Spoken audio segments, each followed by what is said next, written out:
Everyone is starting to say the word Super El Niño. You have probably seen them appearing in headlines over the past few weeks. But here is the thing almost none of that coverage is telling you. The event everyone is suddenly discussing has not technically started yet. The surface of the Pacific Ocean right now looks close to normal. What has started, what is already physically happening, is taking place underwater, in a hidden reservoir of trapped heat that the surface gives no indication of. The heat wave is not on its way. It is forming right now beneath a sea that appears completely calm. And by the time the surface finally reveals what the depths have known for months, the event will already be most of the way here. Stay with me and I will show you the entire machine, how it works, and what it means for everyone's lives in the months ahead. There is a heat wave happening right now that you cannot see. It is enormous. It is growing. And you cannot detect a single degree of it because it is not occurring in the air. It is occurring underwater, roughly 100 meters beneath the surface of the Pacific Ocean, in a place no satellite photograph will ever reveal and no weather report will ever mention. We tend to think of a heat wave as something that happens to us. The week a city buckles under relentless heat. The nights when the air refuses to cool. The stretch of days when the forecast is just one furious number repeated over and over. A heat wave in our imagination is an event of the sky. But the ocean has heat waves too. And the one forming in the Pacific at this moment is not a metaphor and it is not an exaggeration. It is a measurable physical pool of abnormally warm water, vast enough to span a meaningful fraction of the largest ocean on Earth. And it is running 5 to 6 degrees Celsius above where it should be. That is an extraordinary number for the deep ocean. A body of water that resists temperature change more stubbornly than almost anything else on the planet. To shift it by that much across that volume, you are not talking about a fluctuation. You are talking about an event. Here is what makes this strange and why this video exists. If you went out onto the equatorial Pacific today and measured the surface, the very top layer where ocean meets air, you would find something close to normal. Slightly warm perhaps, nudging upward. But nothing that would alarm a scientist. The official index the world uses to classify these events still reads close to neutral. By the strict formal definition, the thing everyone has started discussing has not technically begun. And yet the supercomputer models, the ones fed by deep ocean data rather than surface readings, are projecting something that has forecasters genuinely uneasy. They are not projecting a normal event. They are not even projecting a strong one. They are calculating a trajectory towards something that would rank among the most powerful events of its kind in well over a century. The surface whispers. The models scream. And the entire question of this video lives inside that gap. What is forming in the Pacific is the early stage of what climate scientists call a super El Niño. You have almost certainly heard the term El Niño before. It has drifted into ordinary conversation the way few scientific terms ever managed to. But set aside whatever you think you know about it for the next 2 hours because the version of El Niño that lives in popular imagination is a simplification. The real thing is far stranger, far larger, and far more consequential than the simplified version suggests. An El Niño is not a storm. It is not a single event with a date and a location. It is a wholesale rearrangement of how heat is distributed across the largest ocean on the planet, and through that ocean across the entire atmosphere of the Earth. It is at its core a transfer of energy. A staggering quantity of stored heat currently locked inside seawater preparing to move. And when it moves, it does not stay in the Pacific. It does not stay in the tropics. It reaches up into the high-altitude winds that steer weather across entire continents. And from there it touches the rainfall over California, the storms that form or fail to form in the Atlantic, the droughts that split the soil of the Amazon, the fires that sweep across Australia. One pool of warm water displaced. A planet's worth of consequences. The Pacific Ocean is not just one ocean among several. It is the largest single feature on the face of the Earth. Larger than every continent combined. A body of water so immense it spans roughly a third of the entire planet. When the largest feature on Earth rearranges how it stores and releases heat, there is no version of that event that stays local. The Pacific is simply too large a piece of the planet for anything that happens to it to remain contained. This is not a forecast. I'm not going to tell you the weather for a specific day in a specific town because nobody honestly can. What this is instead is an explanation of a machine. By the time we are done, you will understand the physical system well enough that when the headlines arrive over the coming months, when you see the word El Niño appear and then the word super attached to it, you will not be a spectator to that news. You will understand the engine underneath it. That understanding is the thing I am here to give you. There is also something genuinely strange about the present moment that deserves its own attention. We are used to a particular relationship with weather and climate news. Something happens and then we hear about it. The storm makes landfall and then the coverage begins. The heat wave arrives and then the forecasters explain it. Cause then effect, then explanation in that comfortable order. What is happening in the Pacific right now breaks that order completely. The cause is already here. The warm water is already moving. The deep wave that will carry it is already in motion. The effect simply has not surfaced yet. We are living inside the gap between a cause and its consequences, watching a fuse burn before the thing it is connected to has gone off. And the reason almost nobody feels that urgency is simply that it is invisible. It is 100 meters down. The ocean has hidden it. If this same quantity of excess heat were sitting in the atmosphere instead of the sea, if it were a heat dome parked over a continent, there would be emergency briefings and wall-to-wall coverage. But because it is underwater, because the surface still looks calm, it gets the quiet treatment. The calm surface is not telling you there is time. It is telling you the heat has not surfaced yet. Those are very different messages. To understand what is breaking, you first have to understand what it looks like when nothing is broken at all. So let me take you to the normal Pacific. The ordinary, well-behaved Pacific that has been running more or less the same way for as long as there have been people to notice it. The story begins with wind. Not dramatic wind, not storm wind, but something far more relentless and far more important. Because the Earth is a spinning sphere heated unevenly by the sun, it generates great standing patterns of air, vast circulation systems that wrap around the planet. One consequence of those systems is a steady, patient river of air called the trade winds. And over the tropical Pacific, the trade winds blow in one consistent direction. From east to west, from the coast of South America out across thousands of miles of open water toward Indonesia and Australia on the far side. These winds are not violent. If you stood on a beach in that part of the world, you would simply feel a pleasant, persistent breeze, the kind you would stop noticing within an hour. But persistence is the entire point. The trade winds almost never stop. Day after day, month after month, year after year, they push in the same direction.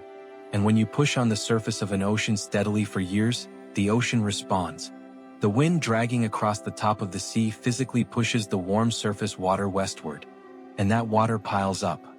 Over years and decades, this constant westward pressure accumulates an immense quantity of warm surface water in the western Pacific, in the Great Basin near Indonesia and Australia. Picture it as a hill, not a hill of land but a hill of warm water, genuinely higher and dramatically warmer than the eastern side of the same ocean. The sea level on the western side of the Pacific actually sits measurably higher than the sea level on the eastern side, held there by nothing but the patient pressure of wind. This is called the Western Pacific Warm Pool, and it is one of the largest reservoirs of warm water anywhere on Earth. It is the bank vault. Everything in this story eventually comes back to that vault. But pushing water away from one place means something has to take its place. As the warm surface water is continually dragged away from the coast of South America, water has to come from somewhere to replace it. And the only place it can come from is below. Cold water from the deep ocean rises up toward the surface along the South American coast to fill the space the departing warm water leaves behind. Scientists call this upwelling. And that word deserves a moment of your attention because what it describes is one of the great engines of life on this planet. The deep ocean is dark and cold, but it is not empty. Over centuries, organic material drifts down from the sunlit surface into the depths, and as it decays it loads the deep water with nutrients, the chemical building blocks that life is hungry for. The surface ocean, by contrast, is often nutrient poor because life up there has already consumed what was available. So when upwelling lifts that cold, deep, nutrient-rich water up to the sunlit surface off the coast of Peru and Ecuador, it is doing something extraordinary. It is fertilizing the sea. The result is one of the most biologically productive marine ecosystems anywhere on the planet. That narrow strip of cold productive water off South America has in some years supplied a genuinely outsized share of the entire world's fish catch. A thin coastal ribbon fed by water rising from the dark, feeding a meaningful fraction of the planet's protein supply. It stands on one thing and one thing only: the continued rising of cold water. Now notice the elegance of what exists here, because it really is a machine, and machines have a logic. The wind moves the warm water away. The act of moving it creates the space. The space draws up the cold water. The cold water carries the nutrients. The nutrients feed the life. Every step is the cause of the next step. The trade winds, the warm pool, the upwelling, the fishery, they are not four separate things. They are one thing viewed from four different angles. But here is the crack that the rest of this story pours through. The entire balanced arrangement depends on one thing. It depends on the wind continuing to push. The warm pool is not held in the Western Pacific by a wall. There is no barrier keeping it there. It is held there by force, by the steady ongoing pressure of the trade winds, the way you might hold a heavy door shut by leaning your shoulder against it. The moment that effort falters, the balance is free to collapse. There is one more feature of this machine to understand before we watch it break. Underneath that piled up warm water in the Western Pacific, the layer of warm water extends downward, deep, far deeper than it does on the eastern side of the ocean. Picture the boundary between the warm surface water and the cold deep water as an internal ceiling within the ocean. Scientists call that boundary the thermocline. And the trade winds, by piling warm water against the west, push that boundary down deep on the western side and let it rise up shallow on the eastern side. The thermocline is tilted. It runs deep near Indonesia and shallow near Peru, like a ramp sloping through the body of the ocean. That tilt is the loaded spring inside the machine. The trade winds load the spring by holding the tilt in place, and the moment the wind eases, the spring releases, and the whole tilted structure begins to lurch back toward level. Periodically, and not on any schedule we can perfectly predict, the trade winds weaken. This is the trigger. This is the single event from which everything else in this story unspools. The relentless east to west push across the Pacific falters. In some episodes it nearly stops. And in some cases the winds do something even more dramatic, reversing in short intense bursts and beginning to blow from west to east, shoving in the exact opposite direction from their usual habit. Remember what the trade winds were doing. They were the shoulder against the door. They were the only force holding that enormous hill of warm water piled against the western edge of the Pacific. Take the force away and you are left with a vast mass of water sitting higher than the water beside it with nothing holding it in place. And there is one thing in this universe that never weakens, never slackens its grip: gravity. The instant the wind stops holding that warm pool in place, gravity takes over.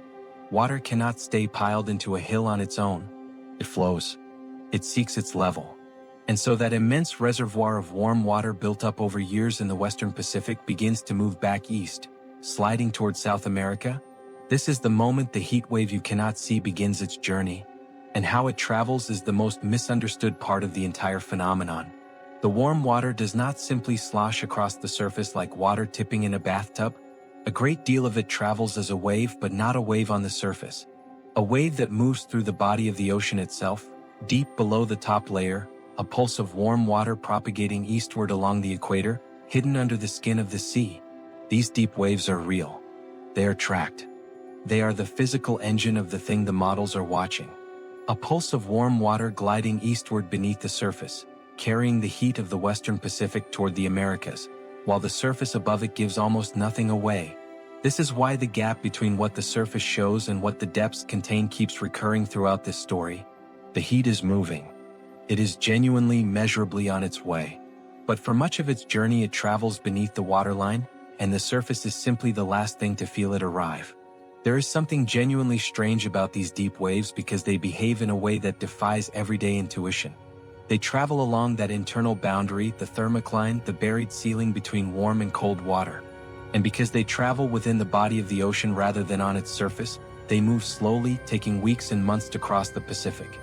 They are enormous in a dimension you cannot see, displacing that internal boundary up or down by tens of meters as they pass. An observer on a ship directly above one of these waves would notice nothing at all. The sea would look like the sea. And yet beneath that ship a wave the height of a building would be sliding past, carrying the heat of half an ocean toward another continent. The drama is real. It is just pitched below the frequency of human senses. There is also a loop between ocean and atmosphere that needs naming because it is one of the things that can turn an ordinary El Niño into a record-breaking one. The weakening of the trade winds lets the warm water move east. As the warm water moves east and surfaces, it warms the air above it. And that warming of the air in the Central Pacific further weakens the trade winds because the winds are driven by the temperature contrast across the ocean. and the moving warm water is erasing that contrast. The weakening wind moves the warm water. The moved warm water weakens the wind. Each one feeds the other. It is a self-reinforcing loop. And once it gets going with enough strength, it can run away with itself, building its own momentum. That runaway quality is exactly what transforms an ordinary El Niño into something that earns a darker name. And then the warm water reaches the eastern side of the ocean and arrives at the coast of South America, and here the system delivers its decisive blow. Picture what is normally happening there. Cold water rising, upwelling, lifting nutrients and life toward the light. Now picture this enormous mass of warm water arriving from the west and settling over the top of that region like a lid. A thick warm cap pressed down over the cold upwelling, shutting it down. The cold water can no longer break through to the surface. The fountain of cold nutrient-rich water that fed that entire ecosystem is switched off. 4 fishing communities along the coast of Peru and Ecuador, and El Niño is not an abstraction on a climate index. It is the year the catch did not come. And those communities noticed this pattern centuries ago. They observed that this warm water arrival, this collapse of their fishery, tended to show up around Christmas. And so they named it El Niño, a reference to the Christ child. A gentle name for something that was anything but gentle to the people who experienced it. They named the mystery before anyone could explain it. And it took modern science centuries to work backward from that one local observation to the global engine behind it. But the shutdown of the upwelling is not the end of the story. It is the doorway to the larger story. Because now think about what is sitting on the surface of the Eastern Pacific. A vast expanse of warm water, no longer being cooled from below by the cold upwelling that used to moderate it. The surface temperature of the Eastern and Central Pacific spikes. The heat wave has at last surfaced. The thing that was hidden at 100 meters depth is now lying across the top of the sea, and it is in direct contact with the atmosphere. And that contact is the entire point. Heat in the ocean by itself does not change the weather over Kansas or California or the Amazon.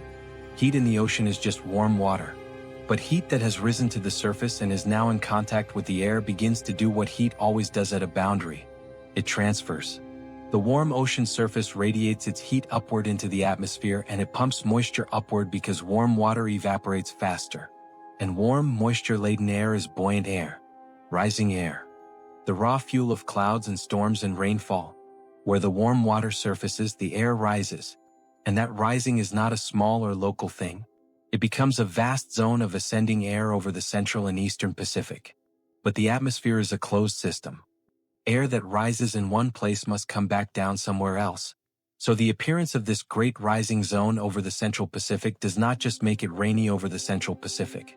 It reorganizes the entire pattern of rising and sinking air across the whole tropical belt of the planet. The places that used to have the rising air now have sinking air. And sinking air is dry, stable, rainless air. The places that used to be dry may now sit under rising air. The whole map of where the planet's air goes up and where it comes down gets redrawn. That is the mechanism. That is how a warm pool in one ocean rewrites the rainfall of continents. It moves the chimney. And when the chimney moves, everything downstream of the chimney moves with it. Every El Niño is in a sense the same event. The trade winds weaken, the warm pool slides east, the upwelling caps, the heat surfaces. The mechanism does not change. What changes dramatically from one event to the next is the magnitude. Some El Niño events are mild, barely worth a headline, a slight nudge to a season's weather. Others reorganize the climate of the entire planet for a year and leave marks that take far longer to heal. To measure an El Niño, scientists track how much warmer the surface of a defined region of the Central and Eastern Pacific is compared to the long-term average for that same patch of ocean. Not the absolute temperature, but the departure from normal. How far the ocean has strayed from its own long-term behavior. When that patch of Pacific is running a full degree Celsius above its historical average, you have a classifiable El Niño underway. When it reaches roughly 1.5 degrees, the event is classified as strong. Already enough to bend a hurricane season and reroute rainfall across continents. But there is a threshold beyond strong. When the anomaly climbs to 2 full degrees Celsius above average or higher, the event crosses into what is informally called a super El Niño. 2 degrees. That is the line between a strong event and the small infamous club of the most powerful events the modern record has produced. Before going further, there is a confusion in public reporting worth addressing directly. People hear in the same week one report saying a super El Niño is developing and another report saying conditions are still officially neutral, and they reasonably conclude that experts cannot agree. But that is not what is happening. The official index measures the surface of the ocean as it is right now today, and the surface, as this entire video has been establishing, lags behind the deep ocean. It is entirely possible, and it is exactly the present situation, for the index to read close to neutral while a massive event is already loading underneath it. One statement describes the surface now. The other describes where the deep ocean data says the surface is heading. They are not contradicting each other. They are two honest answers to two different questions. Now 2 degrees. That number does not sound frightening on its own. 2 degrees is the difference between a comfortable room and a slightly warmer comfortable room. So why should 2 degrees of ocean anomaly across a patch of the Pacific be something the world braces for? The answer is the one built in the very first part of this video. Water is thermally stubborn. It takes a colossal amount of energy to move the temperature of a large volume of ocean even a little. So when you are told that a vast region of the Pacific surface is running 2 or 3 degrees above its long-term average, you are not being told about a small change. You are being told about an almost unimaginable quantity of heat energy. The number on the index is small. The energy the number represents is not. The index is a thermometer reading on the outside of a furnace. 2 degrees on the dial means the furnace inside is roaring. In recent history, 2 El Niño events stand above all others. The events of 1997 and 2015. Both were monsters. Both were super El Niño events. Both well past that 2-degree line. The 2015 event in particular was extraordinary, peaking at roughly 2¾ degrees Celsius above normal. It rerouted rainfall across the planet, fed punishing droughts, drove a global spike in temperature, and left a mark that scientists studied for years afterward. For a generation of climate scientists, the 2015 event was the ceiling, the worst realistic case, the measuring stick for the upper end of what these events could do. And that word ceiling is exactly the word to hold now, because the unease in the current forecast is fundamentally an unease about that ceiling being exceeded. Multiple climate models running the deep ocean data forward toward late 2026 are not plotting a path toward a normal El Niño. They are not even plotting a trajectory toward a repeat of 2015. They are calculating a path that climbs past 3 degrees Celsius above normal, past 2015, past 2.75, into a range that, if those projections hold, would rank this event as the strongest El Niño since records of this kind began in the late 1800s. The strongest in well over a century. Not the strongest in a decade. Not the strongest in a generation. The strongest since before the invention of the automobile. The honest scientist has to stop here and be precise. That 3-degree figure is a projection. It is a model output. It is the product of supercomputers running the physics forward in time. Any forecast reaching months into the future carries real uncertainty. And there is a particular stretch of the calendar in spring when El Niño forecasts have historically been at their shakiest. Forecasts made in that window have in past years called for big events that arrived smaller than promised or fizzled entirely. This period even has a name among the researchers who do this work. They call it the spring predictability barrier. In spring, the ocean atmosphere system tends to be in a transitional undecided state. A forecast is only as good as the signal it has to work with, and in spring that signal is at its faintest. That is the honest caveat. But notice what it does and does not apply to. The spring barrier is a statement about predicting the precise surface evolution. It is not a statement that erases the subsurface measurement. The fog is around exactly how high the index will climb and exactly when. The fog is not around whether the warm pool exists. We can see the warm pool. The instruments feel it. And that distinction matters more than almost anything else in how to think clearly about this entire subject. Scattered across the equatorial Pacific is a network of ocean instruments, buoys anchored to the seafloor and water miles deep, whose entire purpose is to take the temperature of the ocean not just at the surface but down to the water column continuously, and to radio that data back so scientists and forecasters can watch the deep ocean in something close to real time. Before that network existed, the deep state of the Pacific was very nearly invisible. Now there is a tripwire. And what that tripwire is reporting right now, at depth, is that anomalous warm pool running 5 to 6 degrees above where it should be. That is not a forecast. That is not a model output. That is a measurement of heat that physically exists in the ocean right now. So understand the precise division of labor. There are two different kinds of statement in this forecast, and they deserve two different levels of confidence. The first is a measurement. The subsurface warm pool exists. It is this large. It is this warm. It is moving east. You can hold that with both hands. The second is a projection. The event will peak at such and such a magnitude in late 2026. The index will climb past 3 degrees. That is a model output. It carries the uncertainty any forward calculation carries. The mistake people make in both directions is collapsing those two kinds of statement into one. The alarmed reader treats the 3-degree projection as a measured certainty. The dismissive reader treats the whole story, warm pool included, as just models being dramatic. Both are wrong in the same way by refusing to separate what is measured from what is projected. The disciplined view holds both at once. The engine is measured. The size of the eventual result is projected. Respect each for what it is. If you wanted to know whether a super El Niño was truly taking hold, you might expect to watch the Pacific itself. But the Pacific, as we have seen, is good at hiding things. The place the rest of the world is far more likely to see the first unmistakable fingerprint of this forming event is thousands of miles away in an entirely different ocean. It is in the Atlantic, and it will show up in the form of a hurricane season that behaves strangely. When the central and eastern Pacific runs this hot, it supercharges the rising motion of air above it, and that disturbance ripples downwind. It generates strong winds high up in the atmosphere, winds that travel eastward, sweeping across Central America and out over the tropical Atlantic, the exact stretch of ocean where Atlantic hurricanes are born. And those high-altitude winds do something specific to a developing storm. To explain it, I need to explain what a hurricane actually needs in order to grow. We tend to picture a hurricane as pure chaos, but a hurricane is the opposite of chaos. It is an exquisitely organized machine, a tall, coherent, vertically stacked engine that reaches from the warm ocean surface all the way up to the high atmosphere. A hurricane becomes a hurricane precisely by getting itself organized, by stacking its structure neatly upward into a coherent column. And a column has a weakness. It can be knocked over. The thing that knocks it over is called wind shear.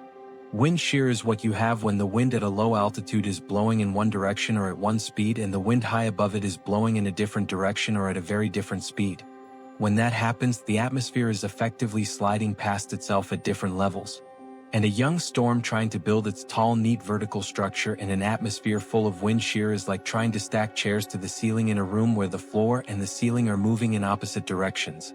The shear catches the top of the growing storm and shoves it sideways away from the bottom. It tilts the structure. It tears it apart before it can ever finish building. So an El Niño, by filling the Atlantic with shear, is not merely making the basin untidy for hurricanes. It is reaching into the most fundamental mechanism a hurricane has and quietly disconnecting it. Now connect the two halves. The forming super El Niño venting its heat into the Pacific sky generates strong high-altitude winds that sweep eastward across the Atlantic. Those winds arrive over the Atlantic hurricane nursery as wind shear. The El Niño in effect reaches across the hemisphere and fills the Atlantic with the one atmospheric condition that hurricanes cannot tolerate. This is what meteorologists mean by a teleconnection. An effect connected across an enormous distance with no obvious wire between the two ends. The wire is the atmosphere itself. And once you understand that the atmosphere is a single connected fluid wrapped around the whole planet, the teleconnection stops seeming mysterious and starts seeming inevitable. Of course, the Pacific can reach the Atlantic. They are both under the same sky. This is why forecast models anticipating this developing El Niño are calling for a below-average Atlantic hurricane season in 2026. And if you live anywhere along the Atlantic or Gulf Coast of the United States, I know exactly how that sentence sounds. It sounds like good news. It sounds like a quieter year. A year to exhale. I have to take that exhale away from you carefully and with the data, because a lower storm count is one of the most dangerous pieces of good news in all of meteorology. A seasonal forecast counts storms. It tallies how many named systems are likely to form across the whole basin over the whole season. But you do not experience an average. You do not get hit by a seasonal total. If you get hit by one specific storm on one specific day at one specific stretch of coastline. The wind shear that suppresses the overall count is concentrated out over the deep open Atlantic, far from land, where most storms in an ordinary year do their forming and their slow strengthening. Closer to home, it is a different story. The waters of the Gulf of Mexico and the Western Caribbean, sitting right against the southern coastline of the United States, can remain exceptionally warm even in an El Niño year. The shear is offshore. The fuel is inshore. And that combination creates a specific and frightening kind of threat. A storm does not have to travel across the whole sheer hostile Atlantic to reach you. It can form close to home in that warm Gulf or Caribbean water, almost on the doorstep of the coast. And a storm that forms close to shore gives you very little warning, very little time, and very little distance over which to be tracked and understood before it arrives. History makes this point more sharply than anything else can. Consider 1992. By the seasonal numbers, a quiet Atlantic year. Exactly the kind of low-count season a forecast like this describes. And 1992 produced Hurricane Andrew, a Category 5 storm that devastated South Florida and stands decades later as one of the most destructive hurricanes in American history. Consider 2018, also shaped by El Niño-leaning conditions, also not a high-count season. And 2018 produced Hurricane Michael, which struck the Florida Panhandle as a Category 5. 2 quiet seasons by the count. 2 of the most violent landfalls the country has ever recorded. The seasonal number was true. And for the people in the paths of those storms, the seasonal number was completely irrelevant. When people hear that a season is forecast to be below average, they do not just file that as a neutral fact. They relax. They defer preparations. They put off the plan. And so a low-count El Niño season can actually leave a coastline less ready than a normal season would, because the forecast itself lowered the guard. The storm that then forms in the warm Gulf water close to shore arrives at a coastline that was told to expect calm.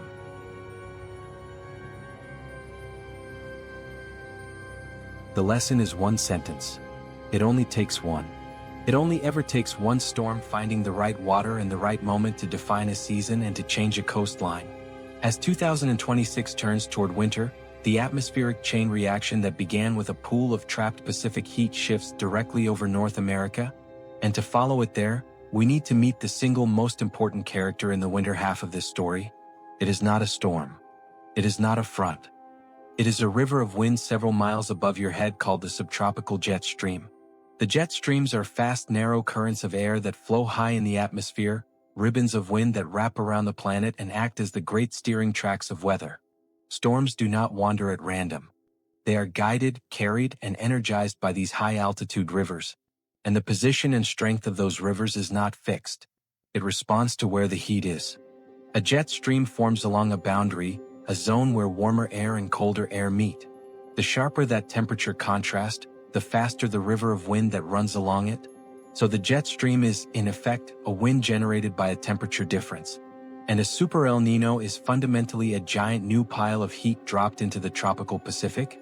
It changes the temperature contrast between the tropics and the regions to the north. It changes the very thing the jet stream is built from. During a super El Niño, the subtropical jet stream does 2 things. It becomes highly energized, faster and stronger, fed by all that surface Pacific heat. And it shifts.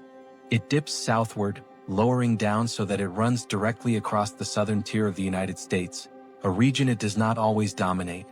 You have taken one of the planet's main weather steering tracks, made it faster and more powerful than usual, and repositioned it so that it aims straight across the southern half of the country. And that conveyor belt is now loaded with cargo because the energized jet stream tracks right across the warm Pacific and picks up an enormous load of moisture on its way. The west coast of the United States and California in particular finds itself at the receiving end of a fast, powerful, moisture-laden river of air aimed directly at it. The result is a high probability of frequent and intense atmospheric rivers. A literal corridor of concentrated water vapor in the sky that when it slams into the mountains of the west coast wrings itself out as torrential rain and heavy mountain snow. For a California that has lived through punishing drought, rain sounds like salvation. And in part it is. These atmospheric rivers can be genuinely drought-busting. They can refill reservoirs and rebuild a snowpack in weeks. But the sheer volume of water a super El Niño can deliver through these repeated atmospheric rivers is not gentle. drought-relieving rain spread kindly across a season. It can be too much, too fast, arriving on terrain that cannot absorb it, and that sharply raises the risk of severe flooding, of rivers overtopping their banks, of saturated hillsides giving way as mudslides. It is the cruel arithmetic of a drought broken too violently. The same conveyor belt that ends the dryness can in the same winter deliver the flood. There is a specific reason why drought broken by flood is so dangerous, and it is not obvious. Soil that has been baked hard through a long drought can become almost water repellent at the surface, so that the first heavy rains do not soak in, they run off instead of being absorbed. And in places where drought has been followed by wildfire, which describes large parts of the American West, the burned ground is even more hostile to water, chemically altered by the heat into something that sheds rain rather than drinking it. The rain arrives, the ground refuses it, and the water rushes downhill carrying soil and rock and the burned remains of hillsides with it. That is the debris flow. That is the mudslide. Follow the conveyor belt eastward. As that energized jet stream tracks across the country, it carries beneficial rain into Texas and across the Gulf Coast, a wetter, milder pattern for that part of the country. But keep following it. When that moisture-laden energized jet stream reaches the southeast and Florida in particular, it runs into a much warmer, more humid air mass sitting over the Gulf in the southeast. And you now know from everything built in the previous section what happens when fast-moving air interacts with warm, humid, unstable air. You get the ingredients for severe weather. This is why strong El Niño winters have a well-documented and genuinely unsettling signature across the American South. They tend to generate a volatile, active, severe weather season in the cool half of the year, elevating the risk of tornadoes and damaging winds across the southeast through late autumn, winter, and into early spring. A stretch running roughly from November all the way through March. Think about how wrong that feels against the calendar. We are conditioned to file tornadoes under spring, under a specific and limited season. A super El Niño can keep the threat switched on through the depths of winter in months when the public has every reason to believe that danger is stored away. And the calendar problem is not a small thing. It is a genuine danger multiplier. So much of how we stay safe from severe weather is built on the calendar. Communities in the South run their preparedness on a rhythm. Spring is when you check the plan, when awareness campaigns run, when people remember where the safe room is and keep an eye on the forecast. Winter in the public mind is for a different set of worries. It is not tornado time.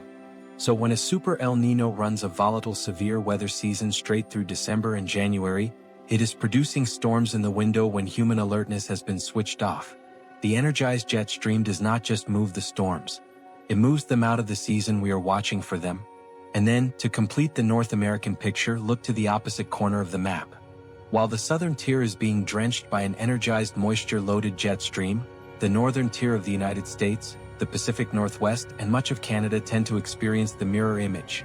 With the storm track pulled south, the north is left out of it. Those regions typically see a notably drier and warmer than average winter. Less snow, milder temperatures, a quieter and more subdued cold season. One single displaced pool of Pacific heat and the United States is effectively split in two.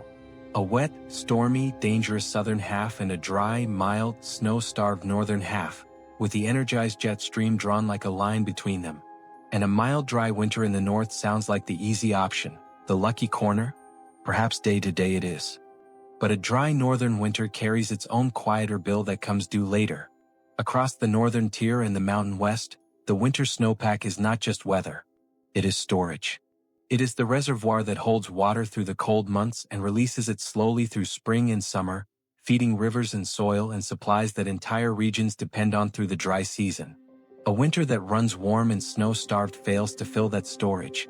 And so a pleasant El Niño winter in the north can hand off months later to a summer of low rivers, stressed water supplies, and dried-out landscapes primed for fire. The pleasant winter and the difficult summer are the same event, separated by a season. A super El Niño is not a disaster in the ordinary sense. It is not uniformly bad everywhere. It is a redistribution. It takes the planet's heat and moisture and moves them. The danger is not that it is a single uniform catastrophe. The danger is that it is a violent reshuffling, and a violent reshuffling produces extremes at every position on the board. Floods where there was drought. Drought where there was rain. Storms out of season. Calm where storms were needed. It would be a mistake to leave you with the impression that this is a North American story that happens to have a Pacific cause. It is not. The Earth is a single connected system, one atmosphere and one set of linked oceans. A disturbance large enough to rewrite a North American winter is large enough to rewrite the weather of the entire planet at the same time. Return first to where the surfacing warm water actually arrives, the coast of South America. The warm cap shuts down the cold upwelling and starves that extraordinarily rich fishery. Fish populations along the Peruvian and Ecuadorian coast can collapse for the duration of the event. The seabirds that nested in vast colonies along that coast, dependent on the fish, can suffer catastrophic breeding failures. Marine mammals can starve. An El Niño can empty a stretch of coastline of life that months earlier had been one of the most crowded ecosystems on the planet, and the atmospheric blow to South America arrives right alongside the oceanic one.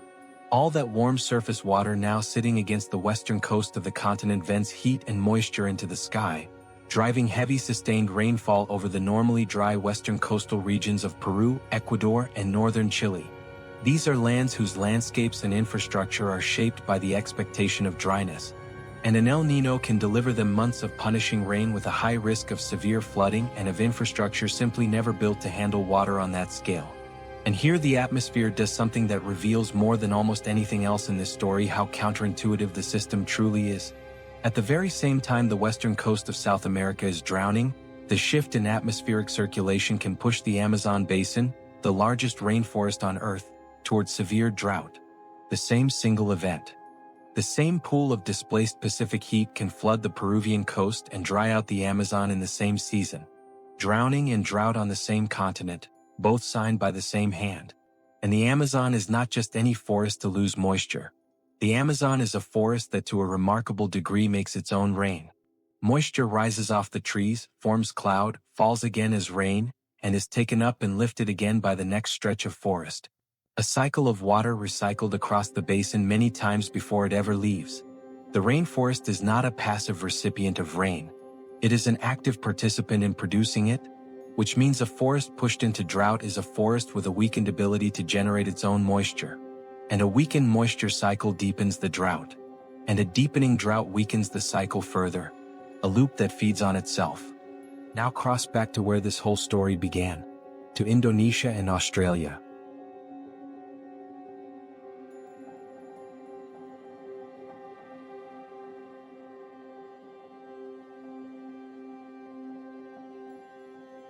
Remember the warm pool.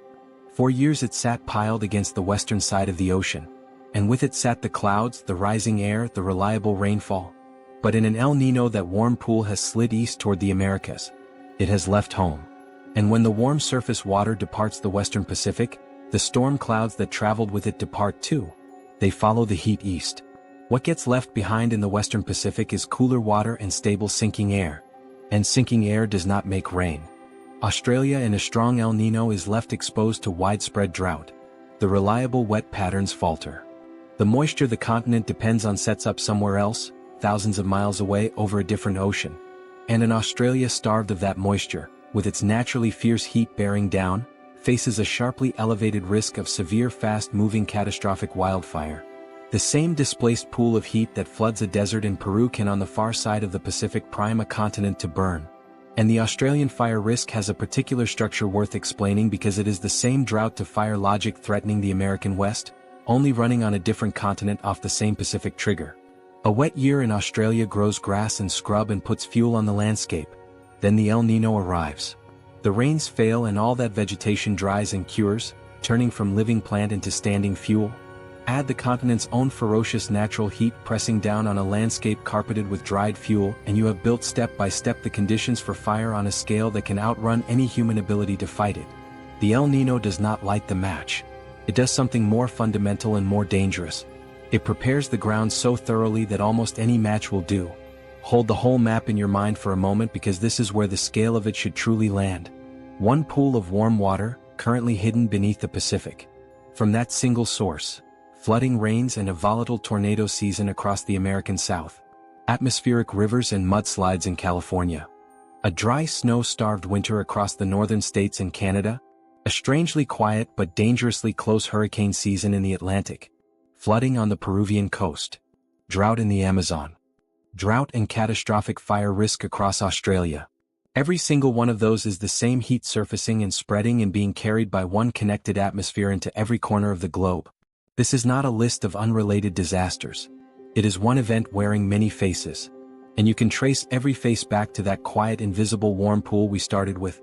To answer the final and largest question, I want to return to the simplest and most fundamental description of what an El Niño actually is. The description we started with. An El Niño is a transfer of heat. That is the deepest truth of the entire phenomenon. It is the ocean, the planet's great reservoir of stored thermal energy, taking a vast quantity of heat that had been held inside the water and handing it over to the atmosphere. The deep trapped warm pool we have been tracking through this entire video is the vault doing its job. Heat held out of the atmosphere. But an El Niño is the vault opening. It is the moment a large share of that stored heat is released from the water and delivered into the air. And when you release a large quantity of stored heat from the ocean into the atmosphere and spread it around, you do something measurable and unavoidable. You raise the baseline temperature of the entire planet, not permanently, not as a new fixed state, but temporarily for the span of the event and the year that follows it, you lift the average temperature of the whole Earth. A super El Niño functions in effect as a planetary thermostat being nudged upward. The Earth for a year runs a fever. This is not speculation. It is one of the most well-established patterns in all of climate science.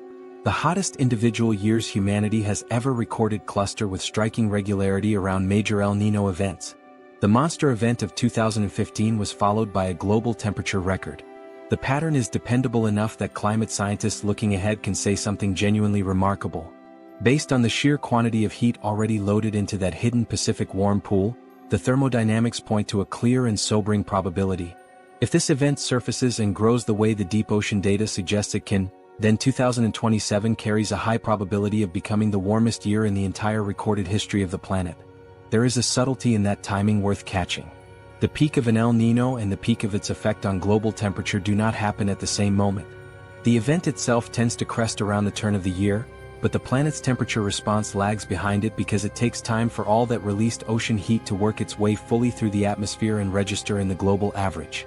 An El Niño that peaks late in 2026 delivers its biggest punch to the global thermometer in the year that follows. In 2027, the heat is loaded now. It surfaces over the coming months. It crests around the new year. And then it spends the following year pushing the temperature of the whole planet upward. That is also, in a way, the final and largest expression of the central idea running through this entire video. The lag between a cause and its consequence. We watched that lag at the scale of a hidden wave crossing an ocean. Here it is again at the scale of an entire planet's temperature. The warmest year ever recorded may already in a very real sense be decided. Not by something that will happen but by something that has already happened. By heat that is already in the water. Already moving. Already measured by instruments in the sea. The hottest year in human record-keeping could already be loaded into the system, waiting beneath the surface for its turn to rise. Before we close, intellectual honesty requires taking seriously the alternative explanations that circulate whenever a story like this gets attention, and looking at them directly rather than pretending they do not exist.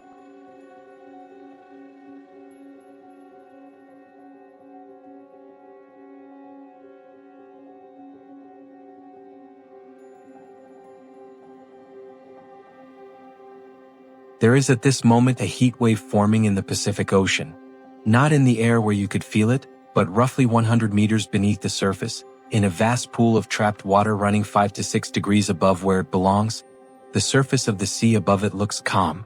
The official index still reads close to neutral. By the strict definition, the thing has not yet begun. And yet the engine is fully loaded.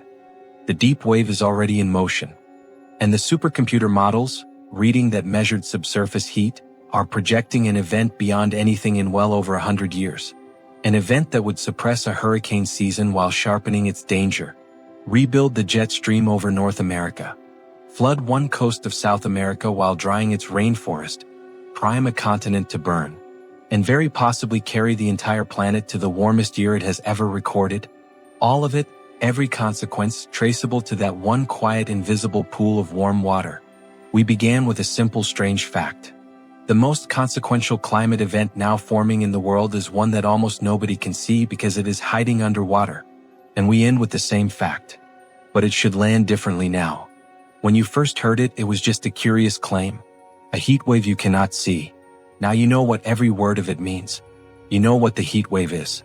A pool of trapped water 5 to 6 degrees too warm. You know where it is. 100 meters down in the equatorial Pacific. You know why you cannot see it. Because the surface is the last layer to feel the heat rise. You know how it got there. The trade winds and the warm pool and the tilted thermocline. You know what releases it. The weakening wind and the patient pull of gravity. And you know what it does once it surfaces. Every link from the Atlantic hurricanes to the rebuilt jet stream to the floods and droughts on the far side of the world. The strange claim has become a machine you can see in full.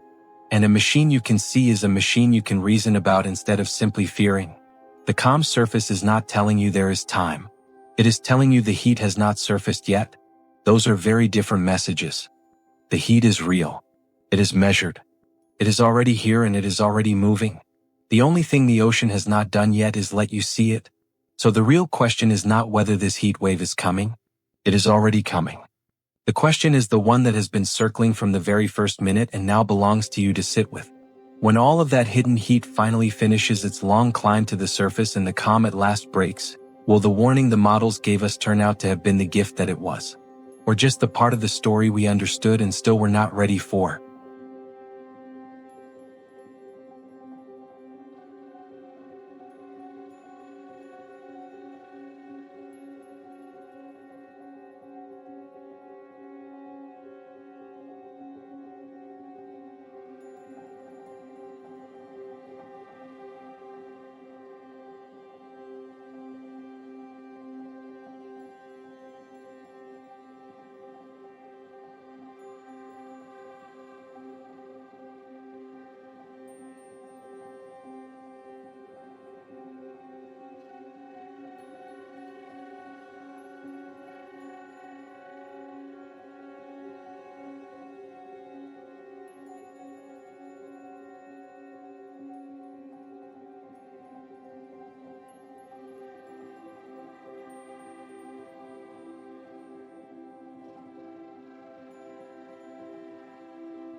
through December will be fun.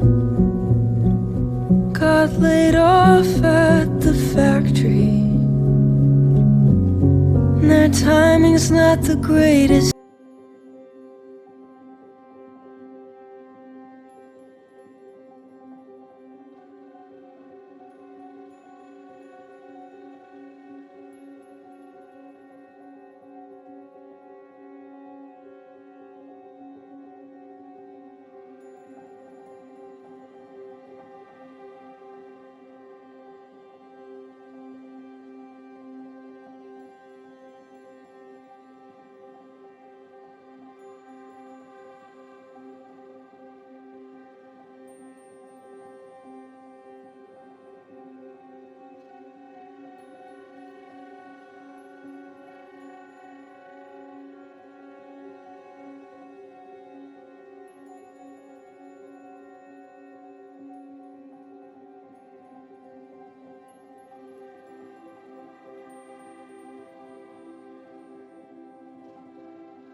through December will be fun.